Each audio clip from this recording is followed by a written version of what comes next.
এইরকম ওয়াজ আমি আমার জীবনেও শুনি নাই। সারা রাত মোবাইল টিপে সকাল 9টা থেকে মোবাইলের মাঝে চার্জ নাই, মোবাইলের মাঝে চার্জ নাই। এবার মাইকিং চলে সকাল 8টা থেকে বিকাল 4টা পর্যন্ত কারেন্ট থাকবে। এবার টেনশন আছে না নাই, সারাদিন কারেন্ট থাকবে না।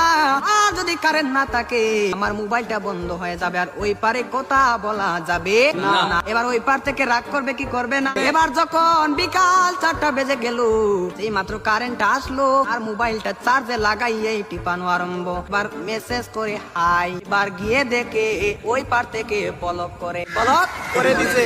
এবার ছেলেটা তো টেনশনে আছে, আরে ব্লক করে দিল, আমার দেনে তো ভালোবাসা কোথায় গেল।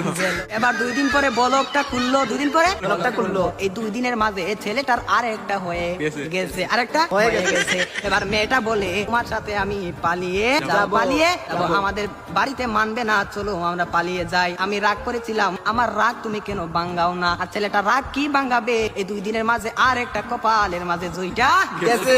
ওই মেয়েটা বলে চলো আমরা পালিয়ে যাই, ছেলে বলে চলো। এবার ছেলেটা মনে মনে ভাবে তোমার একটা শিক্ষা দিতে হবে। এবার মেয়েটা সকালে স্টেশনের মাঝে গাড়ি গুটি লইয়া রেডি। এবার ছেলেটা তো আসে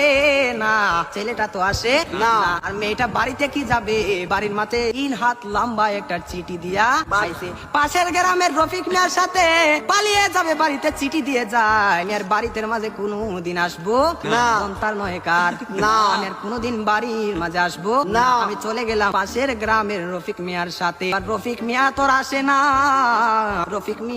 আর আসে না, এবার 1 ঘন্টা চলে যায়, 2 ঘন্টা চলে যায়, ছেলেটার মোবাইলে বন্ধ। মেয়েটা তো আর বুঝার বাকি হলো না, আমাকে চলে গেল ছাড়িয়ে, আমাকে ফাঁকি দিল, এখন তো মরা ছাড়া কোনো উপায় না। পরের দিন সকালে মাইকের মাঝে আওয়াজ শোনা যায়, সকলে পড়ি ইন্না লিল্লাহি ওয়া ইন্না ইলাইহি রাজিউন।